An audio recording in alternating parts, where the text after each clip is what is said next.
Hi everyone, Alyssa here with Team Dylan Lex, coming to tell you that we will be relaunching our blog this month with a post all about mental health. So not only do we want to continue to support you with styling tips and the statement pieces that we deliver, we also want to support you more holistically. And we're going to start doing that by offering up some mental health resources that have really helped us along the way. And we will be interviewing here in a bit the one and only Dr. Julie. And trust me, you are not going to want to miss what she has to say. Hi, Dr. Julie. How are you today?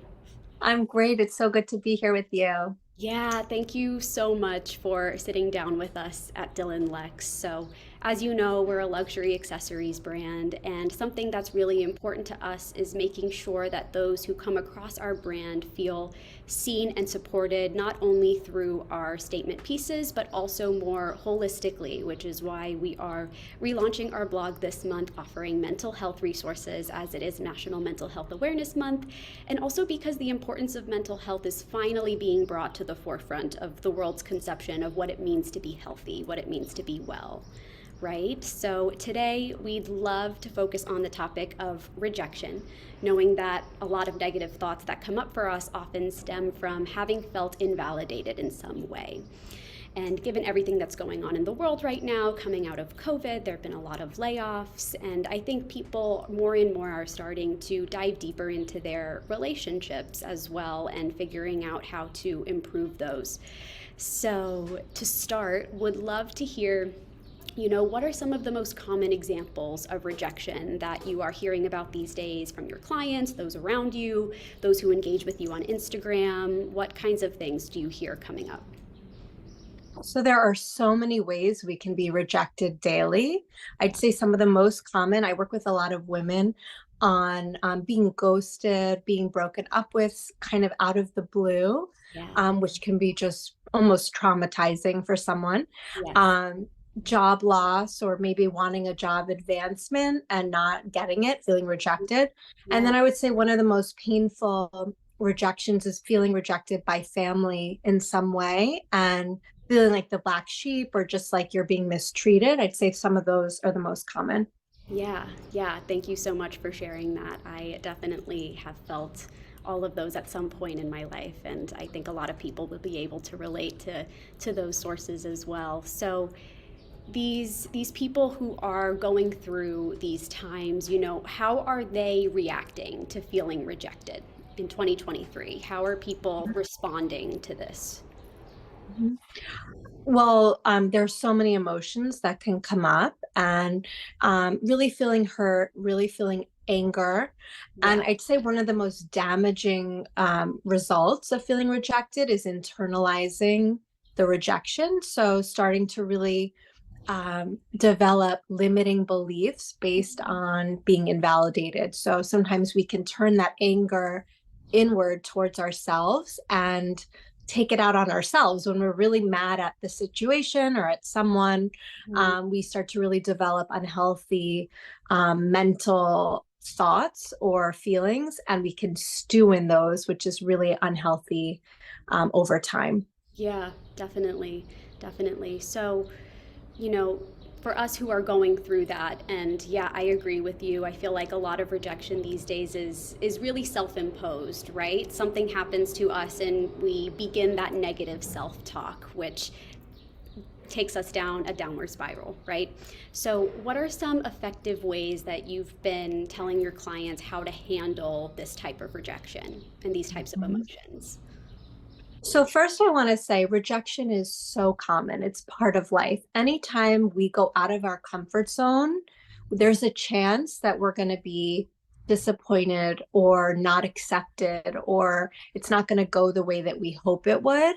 Yeah. And so, just to normalize that, like I said, I work with so many people on rejections daily, little rejections, right? We could ask someone to go out to lunch and they are busy, but we might internalize that to be, they don't like me, or that means I'm, not cool, or I'm not good enough. I mean, there's so many ways we can interpret a situation. We can all interpret the same situation so differently. So Yeah. what I really like to do is to reframe rejection, right? To think of it's all about how we think about something. It's all up to us. We have the power. So I love the phrase that's really empowering. It's rejection is just redirection, right? So, for example, in a relationship, Yeah. you might be developing really strong feelings for someone and think it's going in one direction, and you find out that person doesn't have those same intensity of the feelings, or Right. they disappear, they're not there anymore, right? This is one of the most common and the most hurtful rejections. But I don't want to say don't experience those feelings of hurt, because you absolutely need to grieve and experience the loss. Yeah. um, but it's so damaging to personalize it and to think that we're unlovable or unworthy or not good enough. And so it's really important to know that. I know for myself, in any relationship that didn't work in that way, there was another opportunity around the corner that in that moment we can't see. Yeah. And to remember that, like I said, rejection is redirection. It's saying, this isn't for you, let's look this way, right? And like, how Right. can we refocus on what is for us? And I think a lot of times, sometimes our self-awareness isn't on point. If we look at the big picture and say, wait, was that person really for us? Or was that job really for us, even though we had those feelings? Yeah. So, like I said, reframing it and developing more self-awareness and not personalizing the experience. Yeah, definitely. I love that phrase, rejection is redirection. And it's so true. You know, when one door closes, it's because there's another door that's going to be open for you sometime in the future. It might not be immediately, but there's a better opportunity, a better person that is going to fulfill your life even more than perhaps those people and those opportunities that you once wanted. So I think that's great and so important for people to understand these days. So, you know, like you said, being rejected is inevitable. It's happened to all of us at one point or more. So, how can we go through these times and not feel hurt? Is that even possible? And, you know, how do we be kind to ourselves after we experience these feelings of rejection? You know, how do we pick ourselves back up and not slip into that downward spiral? So to not feel hurt after rejection would be like you're a robot, right? Nobody's a Yeah. robot. You have emotions. Every human being has emotions. That's what makes us really special. And I know for myself, as a more sensitive person, I feel my feelings, and that's healthy. So we don't want to say don't feel hurt, but we don't want that hurt to grow, and we don't want you to stew in it or dwell in it to the point where it starts to hold you back. So the number one thing that's important is to process your feelings, give yourself the time you need at your own pace, Right. but really notice, is it getting out of hand? Are you becoming depressed? Are you isolating? Mm. Are you starting to shy away from opportunities that could be really great for you because a lot of times when we're rejected and we are hurt, we can build up emotional walls that just to kind of keep people at a distance because we're afraid. And so we want to be careful about not doing that. So I think there are a lot of ways that we want to show self-compassion. You said, how can we be kind to ourselves? Self-compassion is a tool I love helping people with because it doesn't come natural. It's so funny.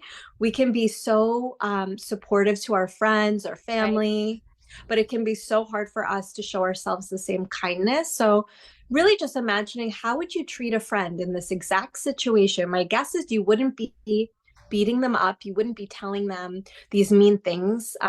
You would likely not be judging them. You would say something kind and just being there for them and saying, you know what, fuck them, or saying Yes. something like, Yes.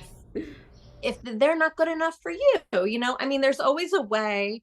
And I mean, I'm being a little immature when I say that, but also it's the way to, how can we look at the situation, the big picture, and really not make this about us, and how can we take our power back? And a lot of times it's learning how to give ourselves the love that we give away so easily to others. Yeah, yeah, I love that.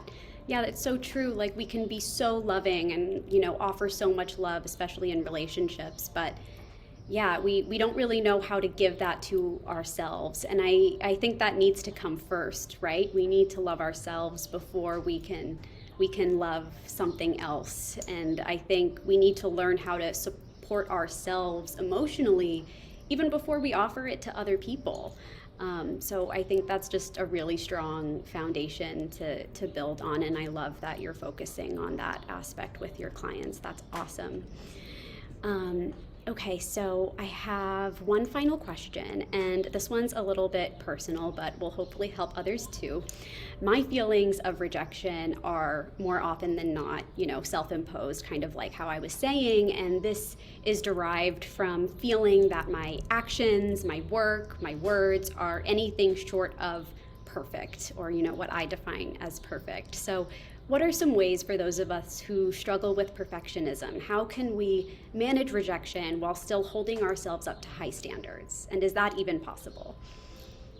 This is such a great question. Perfectionism really is the thief of joy, right? Mm, And perfectionism is unrealistic. So, a lot of times, perfectionism is hidden under anxiety. We don't even realize there is this perfectionism. And I love that you're self aware, that you're saying, I'm a perfectionist and I'm struggling with this. And I'm also a recovering perfectionist. So, it's something helpful to just be aware of.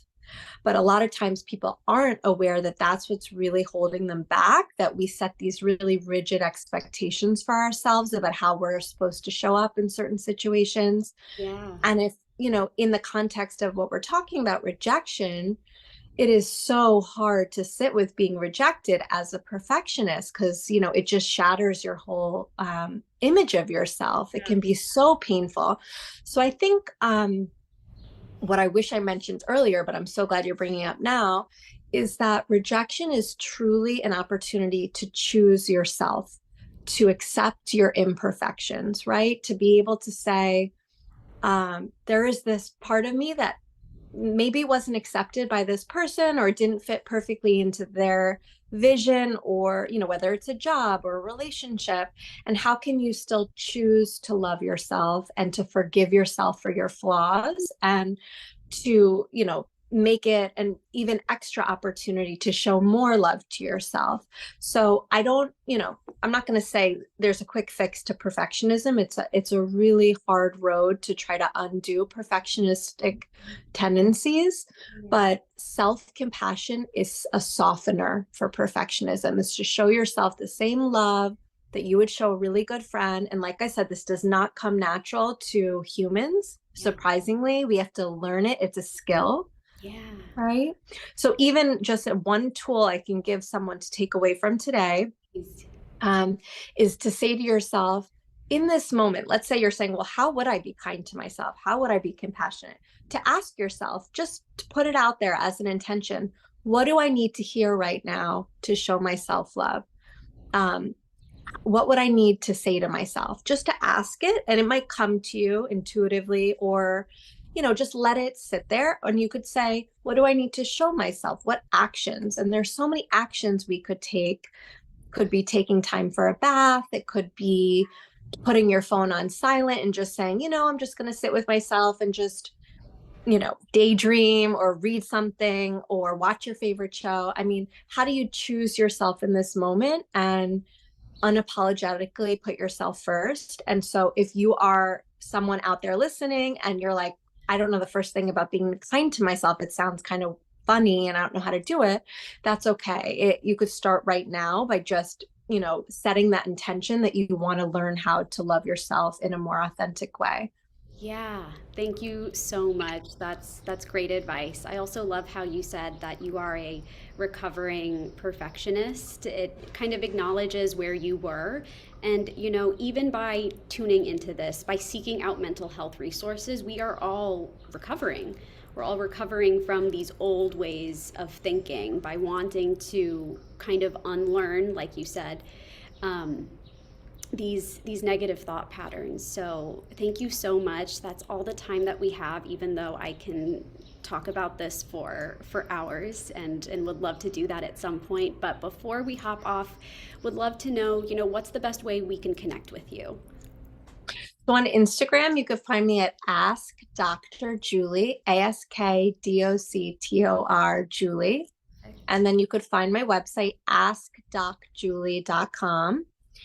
Or yeah, just I think Instagram is probably the best way, or you can find my website. I also have a blog that I don't update so often, but actually I have a giveaway right now on my website where if you sign up, you have a you get access to my newsletter, which I will not flood your mailbox. I rarely send them, but you will have a free self-esteem guide that will be mailed to you from that newsletter. So sign up on my website. Oh, I love that. That's amazing. I'm going to be running to do that Oh, immediately after our conversation.